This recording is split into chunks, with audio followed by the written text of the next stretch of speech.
Hello there guys, how's it going? This is Matt here and welcome back to SimCity 3000. Today we're going to see whether seaports are worth building. So a lot of people tend to ask, I've seen it on a few forums online and things like that.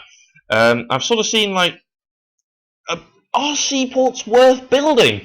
Are there's many drawbacks to them? Are there benefits? What do they actually do?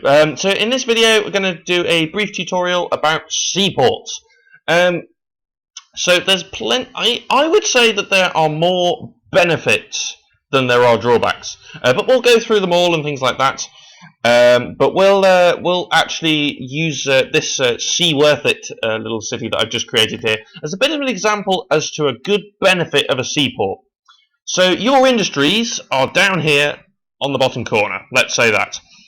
And industry likes to ship its goods out of your city. Some of it is used inside your city, but most of it wants to go out. And your connection to your neighbour is over here, on the other side of the map, over to this neighbour over here.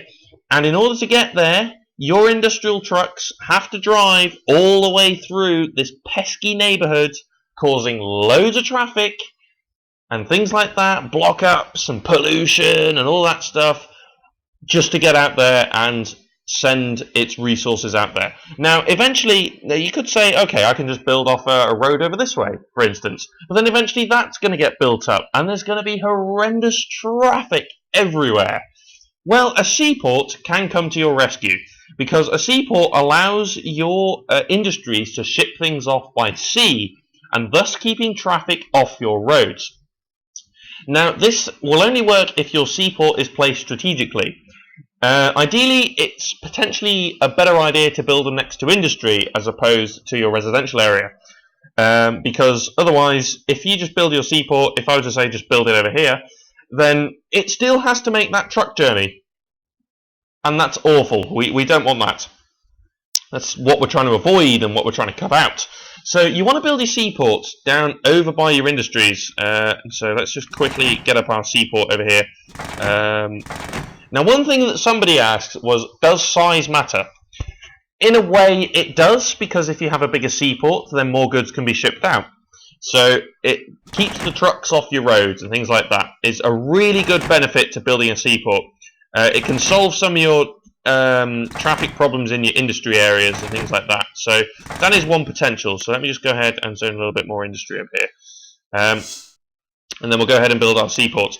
Now, the problem with seaports is they are expensive. I mean, look at this. Just this slab alone cost me 21 grand. That is a lot of money, and it is a drawback. But remember that this is the only fee that you're paying to have it there. There's no maintenance cost or anything like that. There's nothing like that to pay. So let's just go ahead and build that then. We need to make sure that it's got all the adequate stuff, of course. All the water, things like that. And it also needs its power cable. So let's do that. Now this should theoretically form. Right, there we go. There is our seaports. Right, so now that that's up, all these industries that want to ship their goods out of the city no longer have to drive all the way through all this rubbish, and they no longer have to be a nuisance to all these residences. They can just come down here and just take them to the seaports and just send it away, and it goes out of the city and things like that. And right, that's a bunch of rubbish because it is developing, so that's rubbish. Right. In addition, you could potentially provide it with a little bit of a rail service, things like that, perhaps to connect up to your residential area as well. Let's just do a chain up there. And let's just grab the rail over here. We'll just do that. And you can provide it with a train station. Now that means that industries can actually ship their goods by rail over to your seaports and then get it out, which further reduces the traffic on your roads. It is brilliant at doing that. It is excellent value for money over the long term, because the amount of traffic that it reduces off your roads is immense. So there we go. Let's just get some things up over there like that. Another thing that a seaport benefits, I've got my little list over here as well. Another thing that it does is actually helps, in a way, as part of a two-part construction, it helps to bring in money. So what you can do is you can, bearing in mind your traffic, you want to go ahead and grab your landfill tool, and you want to zone a bunch of landfill next to your seaport. Now, this can bring in money because a neighbour can offer a trash deal to you, and they can ship in their garbage and dump it on your landfill, which is right next to the seaport. It barely even takes up any traffic at all. And they can dump it there, and they will pay you to do this. So you can boost your treasury quite significantly. So at the moment we're only making 891, which is pretty bad. So potentially we could be offered a garbage deal. There we go. Kernville requests garbage deal. He now offers to pay us 40 each month to dispose of his garbage. Now, one thing you want to bear in mind when you do this is have a look at which neighbour it actually is.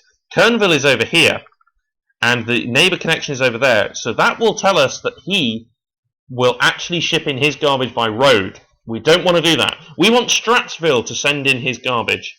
So what we want to do is we actually want to go to Kernville and reject that. Let's just try and clear some of this rubbish. Well, go away. Right, we want Stratsville to actually give us a garbage deal over here. You can enforce that as well. You can sort of reduce the amount that goes onto your landfills with things like recycling centres and stuff like that. It can always help, and it also gives you an additional garbage capacity. Yes, it means that there is a massive load of garbage that piles up in your city. But if you have a large city, this can be really useful, because the bigger the landfill, the more and more garbage they're going to dump. And if you can incinerate it and clear it out, it's just infinite, basically, and they just keep on paying you to do it.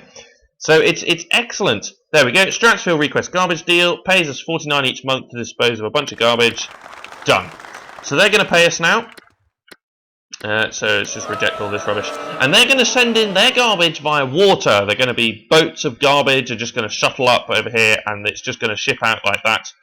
And if we take a quick peek at the budget, it should start to... There we go. It's popped up to 1,012. So from 800, that's pretty decent, but it will get bigger and bigger as more garbage gets dumped as well. So that will definitely help out the city, and it provides you with an alternative means of making money as to selling power, for instance. Because with power, if, for instance, selling power, you've always got to keep an eye on that power meter, really.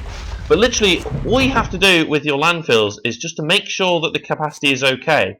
And it's also something that you can see, because you can see all the garbage piling up on your landfill. Where is it? Over here. You can see the garbage. So if this whole thing were to be full, you know that your landfill is getting full and you need to build more, or you need to build incinerators and things like that. So you know that that is happening. So it's visual. And that is a massive, massive benefit, because you don't have to constantly go, oh, query, how much power have I got? Oh, God, yeah, starting to run out. No, and there's no risk of a pull on the cancel deal and a massive penalty fare to pay. There's no risk of that at all with this deal. And the Seaport enables you to do that without clogging up your roads. And that is really, really important. Another thing that it actually does is, over time, it will actually increase your industry demand. So if you find yourself building a whole load of residential and maybe not as much industry, and you're starting to run out of residential room, a seaport can be a good idea, because industries will turn up and they'll go, oh, that city has really easy access. That can ship its stuff out by sea, it can ship its stuff out by train. Let's just check that this is working. Yeah, there are people using it. And there's freight trains moving around, so perfect. So it drives up your industry demand a little bit, although at the moment it won't, because it's a very small city, so it's really not that much at the moment actually happening. Let's just try and... Yeah, we got bad traffic here because I've designed this rather poorly. So, but there you go. That's how it works. Ooh, that's a bit of a problem. Right, let's just sort that out. There we go. Right, let's just make sure that this actually does connect up. Yeah, perfect. Right, so there we go then. So that is one of the other benefits to actually building a seaport, is the fact that it can help sort out some of your traffic issues, and it can bring in money as well. It's perfect. So you're probably thinking, well, if it does all that, why not build it? Well, you can see around here, over here, you can see it by the piers. It is very, very polluting, and it is a real nightmare to deal with, especially if you go into your water treatment plants and you see that a water treatment plant, one on its own, sets you back 15 grand. It's a lot. It does a lot of pollution, and especially with this city, I've done it on purpose to demonstrate, where your water pipes of your residential are also connected to your water pipes of your industry, and you will quickly find that your water pollution goes through the roof. Let's just have a look at some of the data over here. There we go, look at that. Water pollution is starting to get very red around these areas. It's getting very, very bad. And it becomes very difficult to deal with over time because it just builds up and builds up and builds up. And it really can be pretty bad. And really the only other drawback is the fact that it is very expensive to lay down.